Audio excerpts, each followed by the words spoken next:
আমাৰ মাটি যদি অচিনাকি মানুহৰ হাতলৈ যায়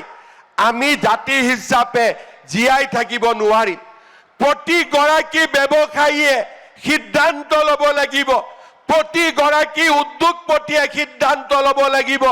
যে আমাৰ প্ৰতিষ্ঠানত আমি অচিনাকি মানুহক চাকৰি নিদিও আমি আমাৰ নিজৰ ল'ৰা ছোৱালীক আমি চাকৰি দিম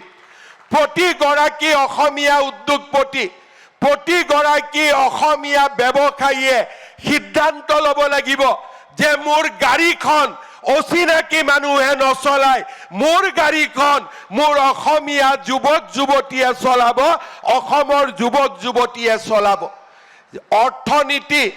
মাটি সংস্কৃতি আমি যেতিয়া আনৰ হাতলৈ যাবলৈ এৰি দিওঁ সেই জাতিটোৰ বহনীমান শিক্ষা নিৰ্বাপিত হ'বলৈ সময় নালাগে আজি আপোনালোকে ওচৰ চুবুৰীয়াখনলৈ চাব পাৰে যে কেনেকৈ য'ত এদিন মোৰ গাঁও আছিল য'ত মোৰ সত্ৰ আছিল মোৰ মাটি আছিল মোৰ ভূমি আছিল তাত আজি চাৰিওফালে অচিনাকি মানুহৰ দপদপনি কোনোবাই ক'ব পাৰে কোনোবাই আমাক শিকাব পাৰে যে তোমালোকৰ ভৱিষ্যত তেওঁলোকৰ সৈতে মিলি আগবঢ়া কিন্তু 10 ডিচেম্বৰৰ পবিত্ৰ দিনা মই তেওঁলোকক আকৌ এবাৰ সোঁৱৰাই দিব খুজিছো আমাৰ জাতিয়ে আত্মসমৰ্পণ কৰিবলৈ শিকা নাই আৰু আমি আত্মসমৰ্পণ নকৰো আৰু শেষ দিনটোলৈকে আমি যুঁজিম আৰু যুঁজি আমি জিকিম এই বজ্ৰ কঠোৰ সংকল্পই আমাক সদায় প্ৰেৰণা যোগাই যাব মই আজিৰ এই 10 ডিচেম্বৰৰ পবিত্ৰ দিনটোত কেইটামান অনুৰোধ অসমীয়া মানুহক মই কৰিব খোজো কেইটামান অনুৰোধ মই ভাৰতীয় মানুহক কৰিব খোজো হয় 2 টকা কোনোবাই আমাক বেছিকৈ দিব পাৰে কাৰণ তেওঁলোকৰ ব্যৱসায় অবৈধ ব্যৱসায় তেওঁলোকে অবৈধ গৰুৰ ব্যৱসায় কৰে অবৈধ ড্ৰাগছৰ ব্যৱসায় কৰে অবৈধ বহুত ধৰণৰ অবৈধ ব্যৱসায় কৰে 2 টকা আমাৰ মাটি দুখৰৰ বাবে তেওঁলোকে বেছি দিব পাৰে কিন্তু যি সময়তে আমি মাটি দুখৰ তেওঁলোকৰ হাতত বেছি দিম আমাৰ জাতিটোৰ ভৱিষ্যত পংগু হৈ পৰিব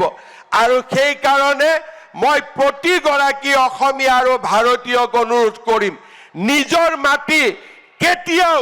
অচিনাকি মানুহৰ হাতত বিক্ৰী নকৰিব এই মহা সংকল্প আমি 10 ডিচেম্বৰৰ দিনটোত ল'ব লাগিব দ্বিতীয়তে আমাৰ ব্যৱসায় আমাৰ অনুষ্ঠান আমাৰ প্ৰতিষ্ঠান আমি কিয় বেলেগক চাকৰি দিম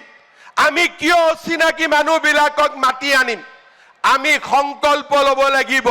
মোৰ খেতিত মই নিজে খেতি কৰিম মোৰ বাগিচাত মই নিজে শস্য উৎপাদন কৰিম মোৰ বাগিচাখন মোৰ খেতি পথাৰখন